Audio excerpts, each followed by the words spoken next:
Mediation അംഗങ്ങളുമായിട്ടുള്ളതായ ചർച്ച ഇന്നലെ അവസാനിച്ചതാണ്. അവസാനിച്ചു പോകുന്ന കാര്യത്തിൽ പിന്നെയും തിരിഞ്ഞു നോക്കുകയില്ല എന്ന് പറഞ്ഞെങ്കിലും അവർ വീണ്ടും പിന്നാലെ വന്ന് ഞങ്ങൾ പറയുന്ന ഒരിക്കൽ കൂടെ ശ്രദ്ധിക്കണമെന്ന് പറഞ്ഞു. ശ്രദ്ധിച്ചു, ഫലമൊന്നും ഉണ്ടായില്ല. ഇതെല്ലാ ദിവസവും ഒരു പ്രയോജനവും ഉണ്ടായില്ല എന്നുള്ളത് പല വഴിക്ക് മറിച്ചും തിരിച്ചും പറയുന്നു എന്നുള്ളത് മാത്രമേ ഉള്ളൂ. അതിൽ കൂടുതലൊന്നും ഇവിടെ സംഭവിക്കുന്നില്ല. ബഹുമാനപ്പെട്ട കളക്ടറുടെ കൂടെ ഏതാണ്ട് 12:30 മണി മുതൽ ഞങ്ങൾ ഇരിക്കുകയാണ്. ഒന്നും സംഭവിച്ചിട്ടില്ല. നമ്മൾ നിന്ന സ്ഥലത്ത് തന്നെ നിൽക്കുന്നു. കളക്ടറും പരിവാരവും ഇവിടെ വരെ വന്ന് സ്ഥിതിഗതികളൊക്കെ വീക്ഷിച്ചു പോയിട്ടുണ്ട്.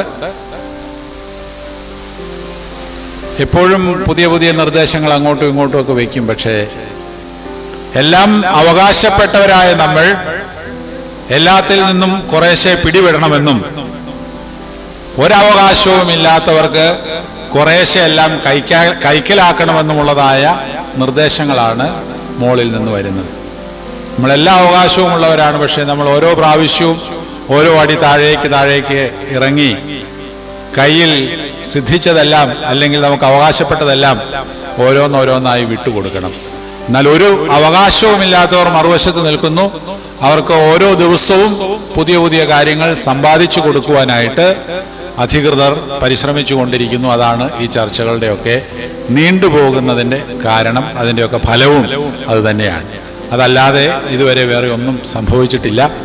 നമുക്ക് താഴാവുന്നതിൻ്റെ അങ്ങേയറ്റം വരെ താണു കഴിഞ്ഞു. ഇനി അവിടെ നിന്ന് താഴാനായിട്ടില്ല.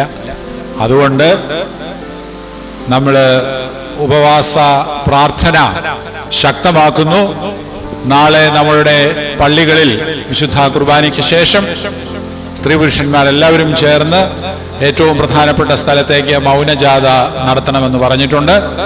അത് ചെയ്യുന്നതാണ്. നാളെ ഞായറാഴ്ച ആയതുകൊണ്ട് അതിൽ കൂടിയ വലിയ പരിപാടികളൊന്നുമില്ല. മൗനജാഥ ചെന്ന് അവസാനിക്കുന്ന സ്ഥലത്ത് നമ്മുടെ പ്രതിഷേധം അറിയിച്ചുകൊണ്ട് ഒരു ചെറിയ മീറ്റിംഗ് ഒക്കെ കൂടാവുന്നതാണ്. അതിനുശേഷം പിന്നെയുള്ള കാര്യങ്ങൾ പിന്നീട് നിശ്ചയിച്ച് അറിയിക്കുന്നത്. ഇന്നലെ ആഹ്വാനം ചെയ്തതനുസരിച്ച് കോട്ടയത്ത് തിരുവഞ്ചൂർ രാധാകൃഷ്ണൻ മന്ത്രിയുടെ ഓഫീസിന് മുമ്പിൽ അതിഗംഭീരമായിട്ടുള്ള ഒരു ധർണ നടക്കുകയുണ്ടായി. ഏലിയ കത്തീഡ്രൽ ആളുകളെല്ലാം ഒരുമിച്ച് കൂടി ഒരു 14,000 ജനം അവിടെ നിന്ന് കോട്ടയം പട്ടണം ചുറ്റി തിരുവഞ്ചൂർ രാധാകൃഷ്ണന്റെ ഓഫീസിന് മുമ്പിൽ ചെന്ന് അവിടെ കുത്തിയിരിപ്പ് നടത്തി. എല്ലാം സമാധാനപരമായിരുന്നു. അക്രമാസക്തമാകാൻ നമുക്ക് സാധിക്കുകയില്ല, കഴിയുകയില്ല. നമ്മളതിന് പഠിച്ചിട്ടില്ല. ഒരുപക്ഷെ അതാണോ നമ്മളുടെ ബലഹീനതയായി ഗവൺമെന്റ് കണക്കാക്കി നമ്മളെ വിഷമിപ്പിക്കുന്നത് എന്ന് പോലും ചിന്തിച്ചു പോവുകയാണ്. തികച്ചും സമാധാനപരമായി നടന്ന ഒരു കാര്യമായിരുന്നു. ജനശ്രദ്ധ പിടിച്ചുപറ്റുവാൻ മാത്രമേ സാധിച്ചിട്ടുള്ളൂ. അതിനുശേഷം അവിടെയുള്ളതായ വാഹനങ്ങൾ എല്ലാം മണിക്കൂറുകളോളം കോട്ടയം പട്ടണം സ്തംഭിക്കുന്നതായ അവസ്ഥയുണ്ടായി. മേപ്രാൽ, പത്തനംതിട്ട സ്ഥലങ്ങളിൽ പോയ MLA-മാരെയും മന്ത്രിമാരെയും ഒക്കെ വഴി തടയുന്നതായ സംഭവം ഉണ്ടായിട്ടുണ്ട്. MLA അടൂർ പ്രകാശ് പത്തനംതിട്ട നമ്മുടെ അരമനയിൽ കയറി അവിടെ ഇരിക്കുകയാണ്. അദ്ദേഹത്തിന് വഴിയിലിറങ്ങാൻ പാടില്ലാത്തൊരവസ്ഥയാണ്. വഴിയിൽ എതിരെ പോയാലും കടത്തിവിടാത്ത ഒരവസ്ഥയിൽ അദ്ദേഹം വിഷമിച്ച് അവിടെ ഇരിക്കുകയാണ്. ഇത്രയും കാര്യങ്ങളൊക്കെ ഇന്നുണ്ടായിട്ടുണ്ട്. എവിടെയും അക്രമം റിപ്പോർട്ട് ചെയ്യപ്പെട്ടിട്ടില്ല എന്നുള്ളത് ദൈവത്തെ സ്തുതിച്ചുകൊണ്ട് ഓർക്കുന്നു. കാരണം കൂടിക്കഴിയുമ്പോൾ ചിലപ്പോൾ നമ്മുടെ ജനങ്ങളെ നമുക്ക് തന്നെ നിയന്ത്രിക്കാൻ പാടില്ലാത്ത അവസ്ഥ വരുമെന്നുള്ളത് അത് ദൈവം കാത്തു. കുഴപ്പങ്ങളൊന്നും ഉണ്ടാകാതെ ഇതുവരെയും കടന്നു പോയിട്ടുണ്ട്. നമ്മുടെ ഈ ഉപവാസ പ്രാർത്ഥന ദൈവം കേൾക്കും എന്നുള്ളതിന് യാതൊരു സംശയവുമില്ല. കാലതാമസം വരുന്നു. നമ്മുടെ പിതാക്കന്മാർ അതിനൊപ്പം ക്ഷീണിതരായിക്കൊണ്ടിരിക്കുന്നു. മെഡിക്കൽ റിപ്പോർട്ട് പല തരത്തിലുള്ളതായ ആശങ്കകൾ ഉളവാക്കുന്നു. ഏതായാലും മലങ്കര സഭ മുഴുവനും അഭിമന്യരായ പിതാക്കന്മാരുടെ പിന്നിൽ നിന്നുകൊണ്ട് പിന്തുണ നൽകിക്കൊണ്ടിരിക്കുകയാണ്.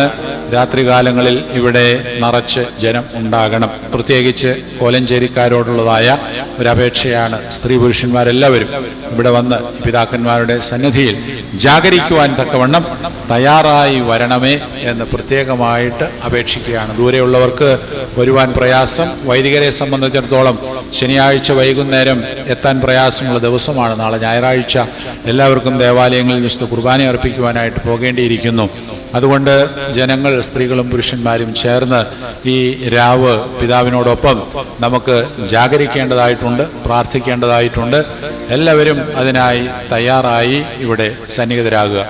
അഭിമന്യ തിരുമേനി കൽപ്പിച്ചത് പതിവിലധികം ആൾക്കാർ ഈ രാത്രിയിൽ ഇവിടെ ഉണ്ടായിരിക്കണം എന്നുള്ളതാണ്. അത് വളരെ പ്രധാനപ്പെട്ട സംഗതിയാണ്. അതുകൊണ്ട് ആർക്കെങ്കിലും അടുത്തുള്ള വീടുകളിൽ പോയി വരണമെന്നുണ്ടെങ്കിൽ നേരത്തെ പോയിട്ട് വരിക, രാത്രിയിൽ ഇവിടെ ആയിരിക്കുവാൻ തക്കവണ്ണം.